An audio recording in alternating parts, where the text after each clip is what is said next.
हे dear CMA student, एक query मेरे पास बहुत अच्छी सी चल के आई बच्चों की जो कि सीएमए एस्पायर कर रहे हैं। रह रह के बच्चों के मन में कैसे कैसे सवाल आते हैं, तो उस सवाल का जवाब मैं आपको देने आया हूं। सवाल बहुत अच्छा सा है और मेरे नज़र में ये सवाल बहुत सारे बच्चों का है।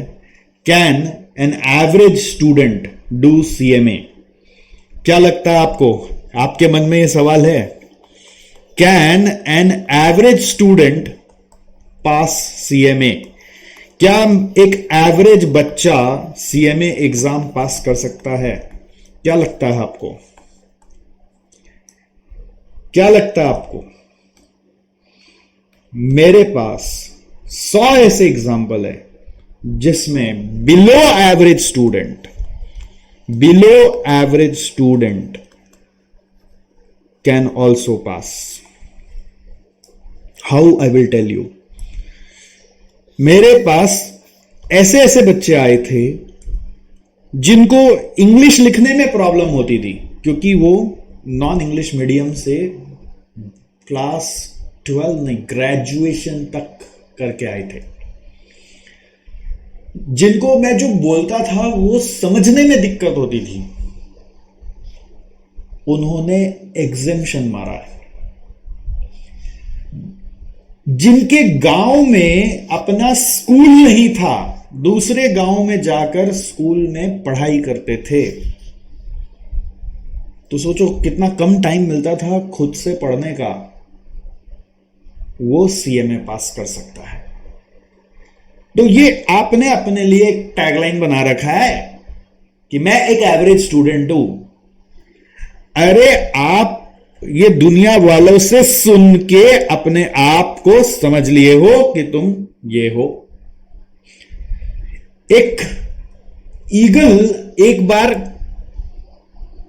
मुर्गी के घोंसले में अपना अंडा दे गया और मुर्गी उसको अपना अंडा समझ के पालने लगी, पोसने लगी। अंडा फूटा। ये ईगल का बच्चा अलग दिखता था बाकी मुर्गी के बच्चों से। मुर्गी दिमाग नहीं लगाती थी, न उसके भाई बहन दिमाग लगाते थे।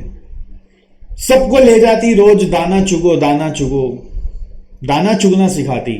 वो अपनी माँ को कहता है, ईगल का बच्चा, मुर्गी जो उसकी माँ थी, स्टेप मॉम, तो माँ मुझे आसमान में उड़ने का दिल करता है, मैं उड़ूं क्या? मुर्गी बोलती, चुप कर, चल दाना चुग। और वो ईगल का बच्चा दाना चुगने लगता है। और इस तरह से आसमान में उड़ने वाला परिंदा एक एवरेज बच्चा बन गया।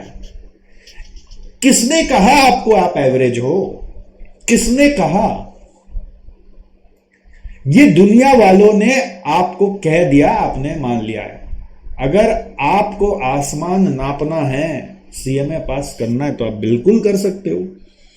आप एक ऐसे पोटेंशियल हो जो कि आप अपने सराउंडिंग्स के कारण अपने आप को वैसा मान रहे हो। ठीक है? यू आर अ पोटेंशियल, ठीक है, but you are assuming yourself as what you are because of your surrounding. यू आर assuming yourself average because you are living or you have been brought up around the average. Your thoughts have become average. The fact is, no one is average. Yes, some students get the required nourishment in their mind, for their mind during their अच्छा school or circumstances or surroundings. तो वो थोड़े से आगे हो गए, बस आगे हो गए, मतलब थोड़ा सा जल्दी एडवांस हो गए। तो वो अगर अपने जिंदगी में यहां से अगर वो यहां पहुंच चुके हैं, तो आप हो सकता है थोड़ा सा पीछे चले, बिकॉज आपको वैसा सराउंडिंग नहीं मिला, वैसा सर्कमस्टेंसेस नहीं मिला जिसमें आपका कोई दोष भी नहीं है। ठीक है? तो अगर ये रियलाइज हो चुका है तो आप मेहनत करो, ये गैप को फिल कर लो वहां पे ये लोग जहां मस्ती कर रहे होते हैं, पार्टीज कर रहे होते हैं, क्लबिंग कर रहे होते हैं, खेल कूद रहे होते हैं, मूवीज देख रहे होते हैं, बट आप मेहनत कर लो तो आप उनको भी शायद बीट कर जाओ। वही खरगोश और कछुए वाली स्टोरी है।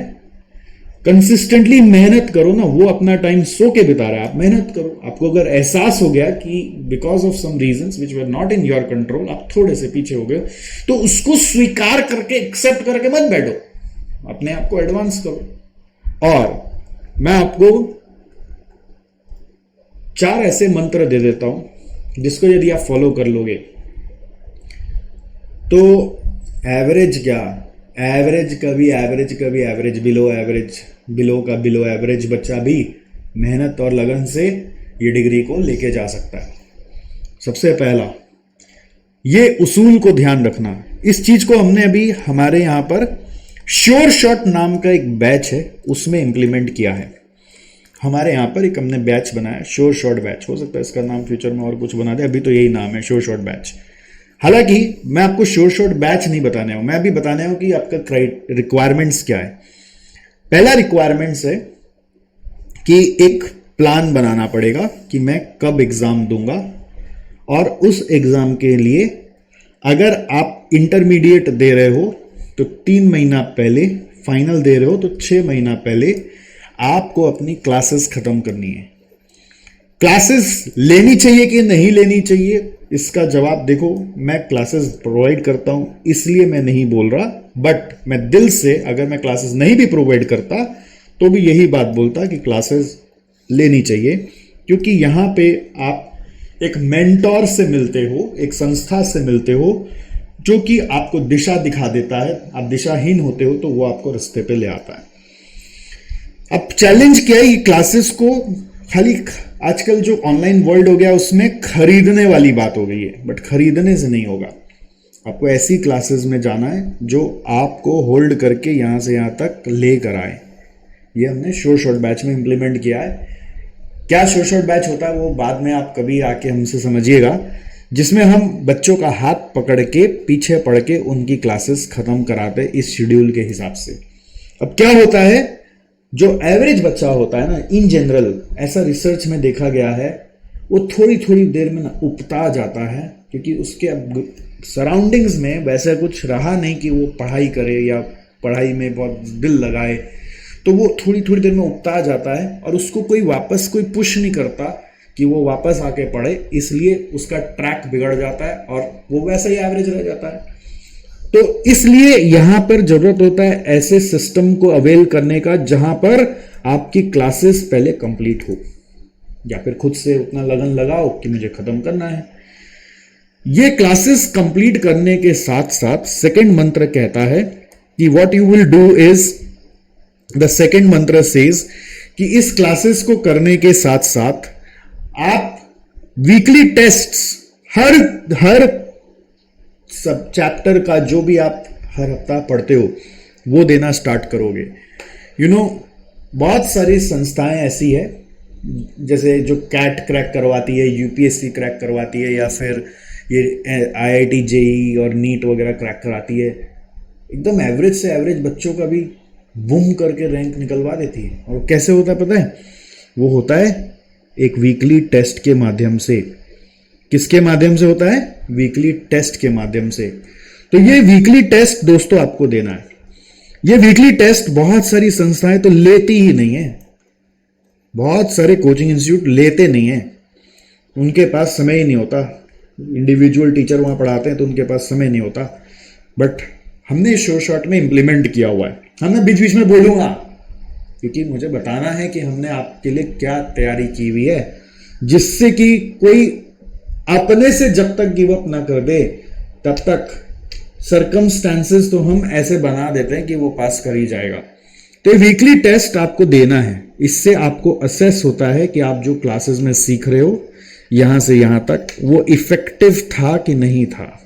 इसकी इफेक्टिवनेस कौन देखेगा? नहीं तो पता चला आप खाली जाके बैठे हो या वीडियो ऑन करके सिर्फ देख रहे हो, इससे फर्क नहीं पड़ेगा।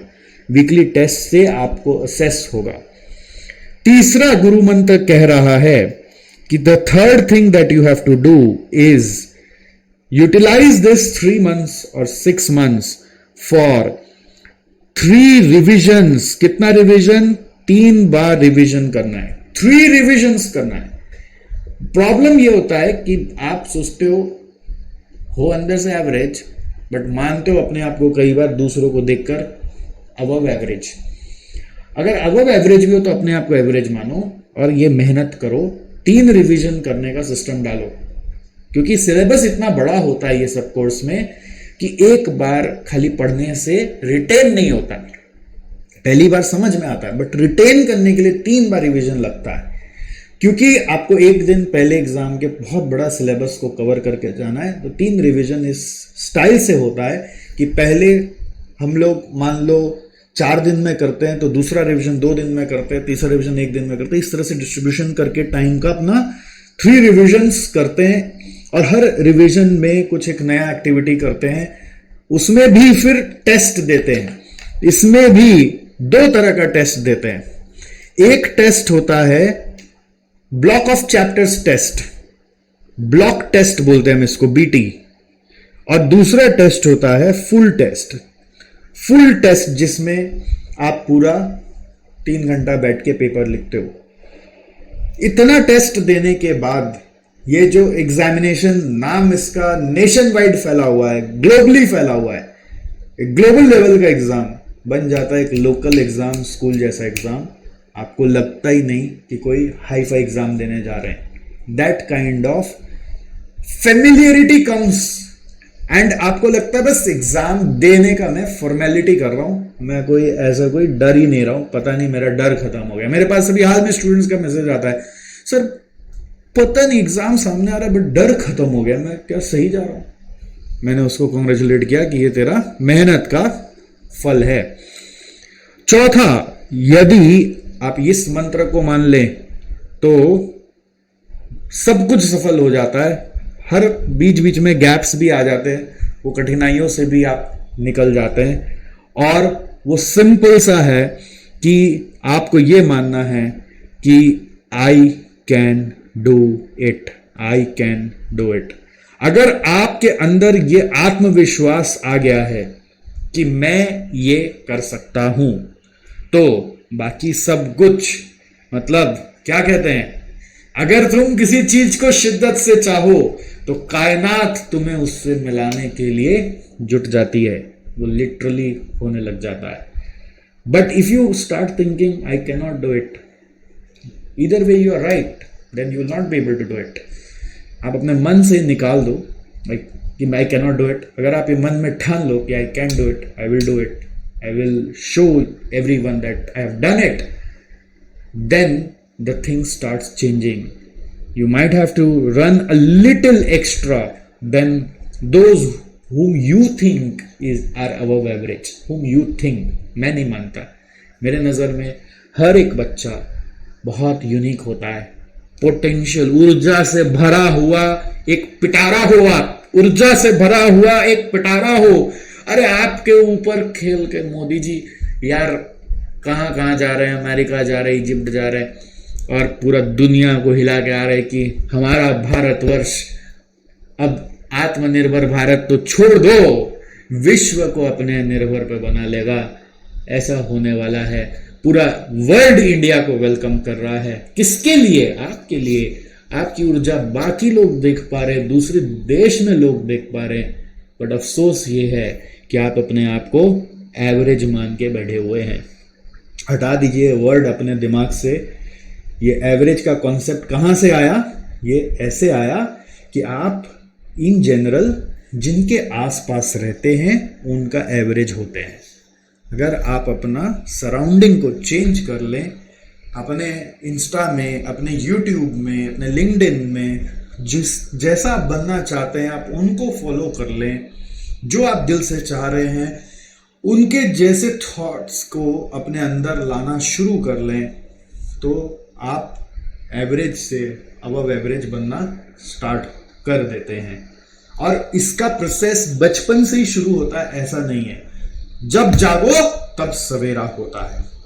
आशा करता हूं आज के बाद ये सवाल आपके दिमाग में अब कभी ना आएगा और आप अपने आप को वही ऊर्जा शक्ति समझ के अपना ऊर्जा को सही जगह अपने गोल के प्रति लगाएंगे, ना कि ऐसे सवालों के प्रति।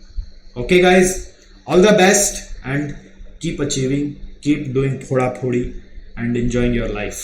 चलो, सी यू, बाय बाय।